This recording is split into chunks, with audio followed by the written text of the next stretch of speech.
ऐसा लगता है कि मैंने इस सीजन को एक गेम शो की जगह एक फैमिली की तरह देखा और पहले ही दिन से अमाल ने कई सारे रिश्ते परिवार की तरह ही यहाँ बनाए। अमाल ने कभी भी इसे ऐसा फील नहीं होने दिया कि वो एक गेम शो में आया है, बल्कि उसके सारे रिश्ते दिल से थे, बहुत रियल थे और उसने आखिर तक निभाए।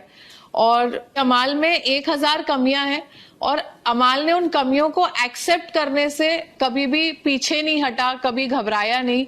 तो जो व्यक्ति अपनी कमियां और अपनी त्रुटियों को अपनाने से नहीं घबराता, वो ही जीवन में असली विनर बनता है। तो मेरे लिए अमाल।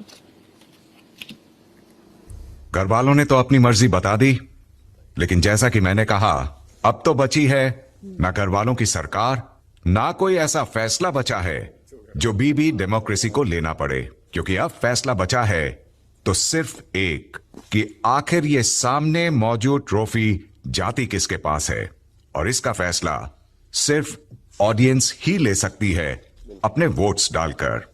तो अब इस असेंबली रूम का सारा काम खत्म हो गया है। घर वालों की सरकार के बाद अब वक्त आ गया है इस असेंबली रूम को भी हमेशा के लिए अलविदा कहने का।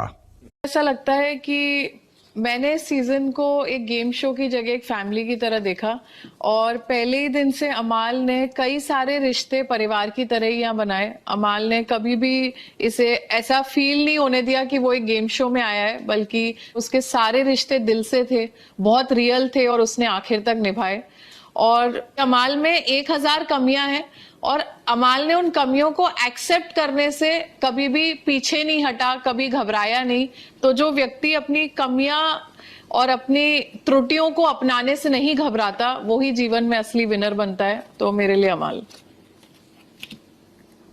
घर वालों ने तो अपनी मर्जी बता दी, लेकिन जैसा कि मैंने कहा, अब तो बची है ना घर वालों की सरकार, ना कोई ऐसा फैसला बचा है जो बीबी डेमोक्रेसी को लेना पड़े। क्योंकि अब फैसला बचा है तो सिर्फ एक कि आखिर ये सामने मौजूद ट्रॉफी जाती किसके पास है, और इसका फैसला सिर्फ ऑडियंस ही ले सकती है अपने वोट्स डालकर। तो अब इस असेंबली रूम का सारा काम खत्म हो गया है। घर वालों की सरकार के बाद अब वक्त आ गया है इस असेंबली रूम को भी हमेशा के लिए अलविदा कहने का।